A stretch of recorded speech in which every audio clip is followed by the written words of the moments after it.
What's going on, everybody? You're watching New York Giants Now by Chat Sports. I'm your host, Marshall Green. In today's video, we're going to take a look at 5 breakout targets or candidates that I think could really raise their level of play in the 2023 NFL season.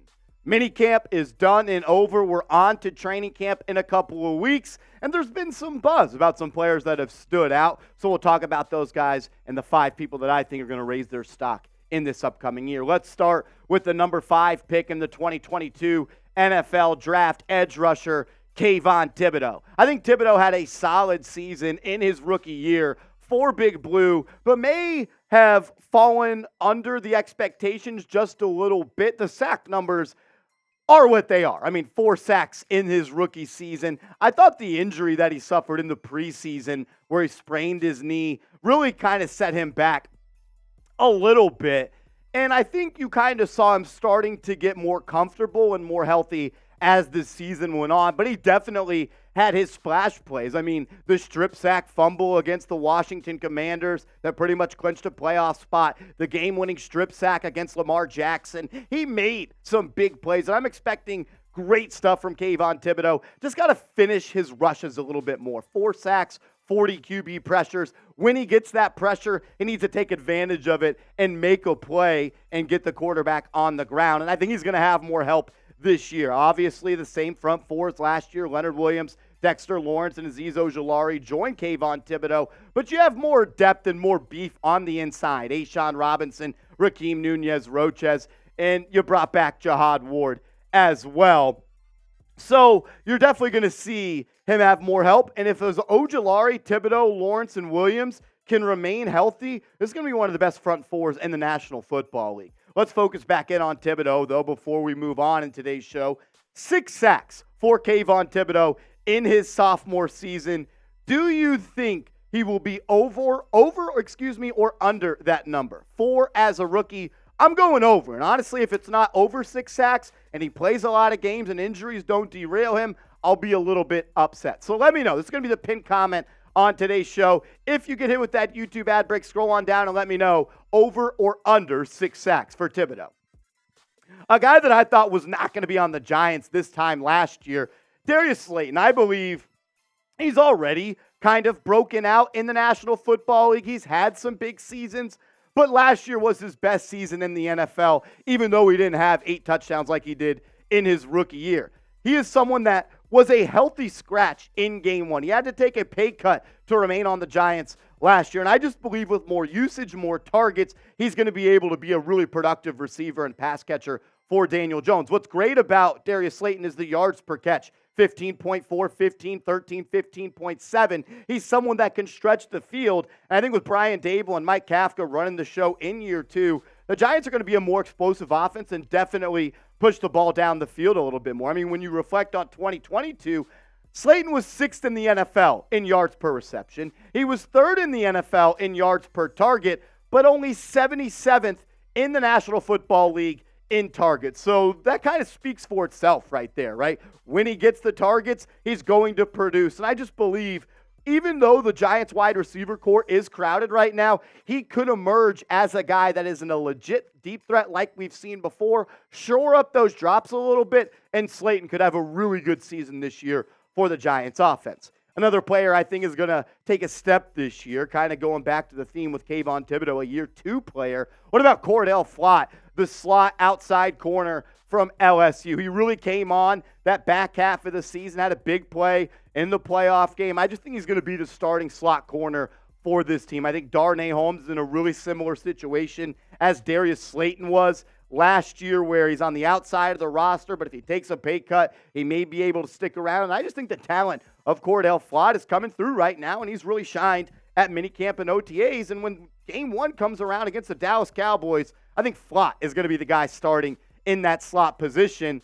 And not to make Seeps real upset, as producer Seeps is producing this video, this play right here told me everything I need to know about Cordale Flott. Season on the line, playoff lives in the balance, and it was 3rd and long, and Cordale Flott was targeted by a veteran quarterback and a pretty talented wide receiver in KJ Osborne on a deep over route. No safety coverage, no help to the boundary. It was just Flott Osborne one-on-one. Maybe Kirk Cousins put it on the back hip instead of the front hip, but Flott was in position to knock that ball away, and the Giants ended up winning that game because of plays like this. I'm expecting Flott in year 2 to be a breakout player for New York.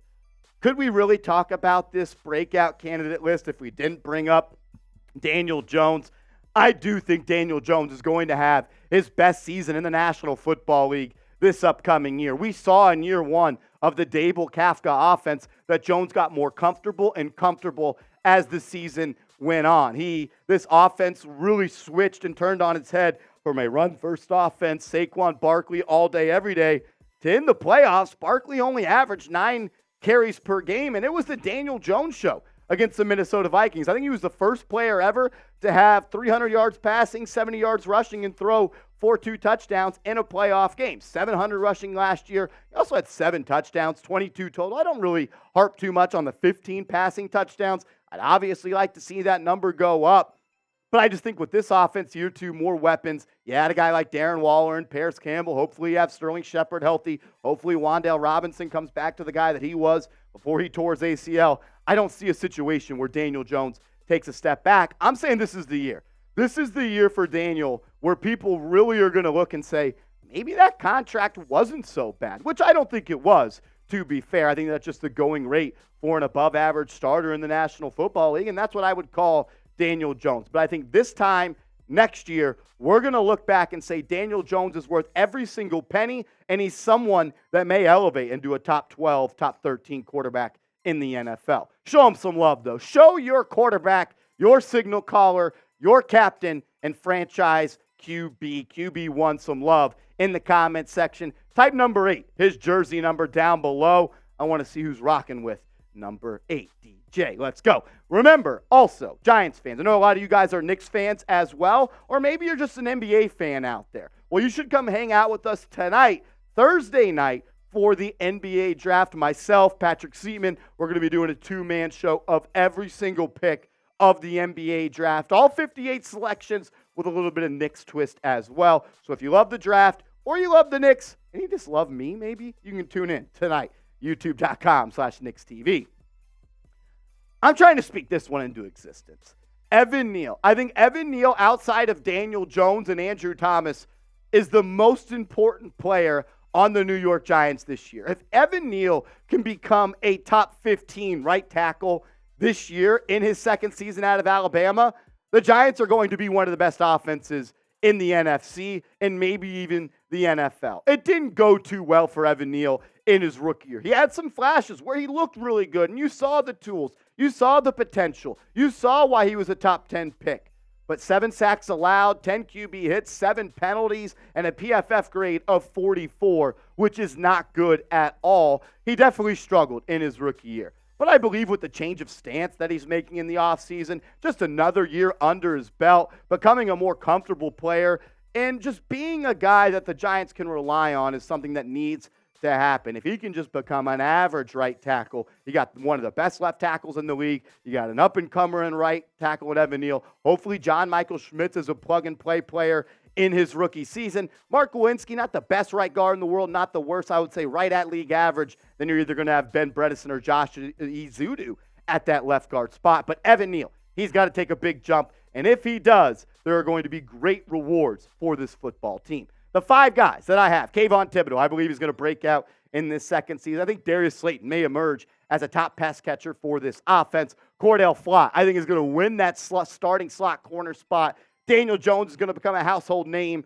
And Evan Neal, can he become a top right tackle in the NFL? These are my 5 breakout candidates. And if you have a breakout candidate, I want you to comment their name down below. You can choose one of the guys that I rolled with in today's video, but if there is someone that you think is really going to have a breakout season, comment their name down below. And remember, join us on Knicks Now tonight for live coverage of the 2023 NBA Draft.